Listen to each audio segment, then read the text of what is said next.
Sir கொஞ்சம் உட்காருங்க.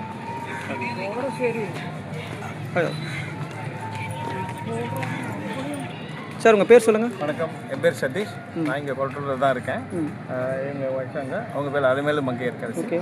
என் பையன் வந்தான் அஸ்வந்த் ராஜ். Okay okay. இங்கே கொஞ்சம் ஒரு 6-7 மந்த்ஸாக இங்கே பார்த்து வந்துட்டு இருக்கோம்.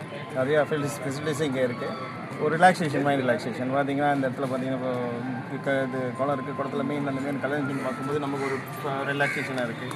பேட்மிண்டன் தனியாக கோச் சொல்லி தராங்க. அது இல்லாமல் இப்போது இங்கே வந்துட்டு சிலம்பம் சொல்லி ஒரு தனியாக ஃப்ரீ கோச்சிங்கில் பண்ணி தராங்க. ஸோ இதெல்லாம் பசங்க வந்து ரொம்ப இன்ட்ரெஸ்டாக இருந்து டெய்லி பேஸில் வந்து ஓகே. சிலம்பம் கோச்சுனா இப்போ அவங்க எந்த மாதிரி என்ன விஷயம் சொல்லுங்கள். அவங்க வந்து இப்போ மனித அறக்கட்டளைன்னு சொல்லி ஒரு கட்டளை மூலயமா ஃப்ரீயாக வந்து ஒரு கோச்சிங் சென்டர் பண்ணி தராங்க அவங்களுக்கு. ஈவினிங் அந்த கிளாஸ் முடிஞ்சோன்னா ஸ்நாக்ஸ் கொடுக்குறது அவங்களுக்கு. ஸோ அவங்களுக்கு மோட்டிவேஷன் மாதிரியே பண்ணுறாங்க. டெய்லி பேஸில் 4 o'clock ஸ்டார்ட் பண்ணுறாங்க, ஈவினிங் 6 o'clock வரையும் பண்ணிகிட்டு இருக்காங்க. ஸோ அவங்களுக்கு ஒரு மோட்டிவேஷன் மாதிரியாக இருக்குது குழந்தைங்களுக்கு. ஸோ என் பையன் வந்து இங்கே வந்ததுக்கப்புறம் ஒரு சில ஒரு ஆக்டிவிட்டியாக கொஞ்சம் இருக்கான். இங்கே வந்து கற்றுக்கிறதுக்கப்புறம் தனியாக பேட்மிண்டன் கிளாஸ் வேறு பண்ணி தராங்க அப்படின்னு சொல்லிட்டு. அது இல்லாமல் ஒய்ஃப்க்கு வந்து லேடிஸ் ஜிம்னே தனியாக ஃபெசிலிட்டிஸ் வச்சுருக்காங்க. ஸோ அவங்களுக்கு ஒரு என்ஜாய்மெண்ட் அந்த இது ஒர்க்கு இங்கே ஸ்டேட் வச்சுருக்காங்க.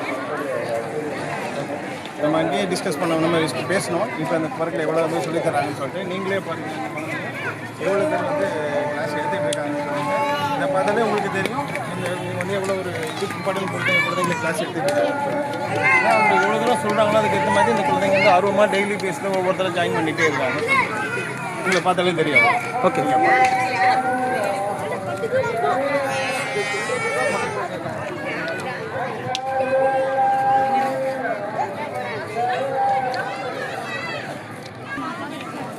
சார் நெக்ஸ்ட் இங்கே அடுத்து என்ன சார் ஃபெசிலிட்டிஸ்? இப்போ பார்த்தீங்கன்னா ஸ்விம்மிங் பூல் ஒன்று புதுசாக ஸ்டார்ட் பண்ணியிருக்காங்கன்னு சொல்கிறாங்க. அதுவும் இல்லாமல் குழந்தைங்களுக்கு வந்து பாக்ஸிங் கோச்.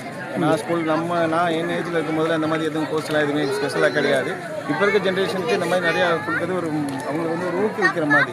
அதுவும் நல்லா இருக்குது அப்படின்னு சொல்கிறாங்க. ஹோட்டல் மக்கள் போய் பாருங்கள், போய் இதை யூஸ்ஃபுல்லாக யூஸ் பண்ணிக்கோங்க.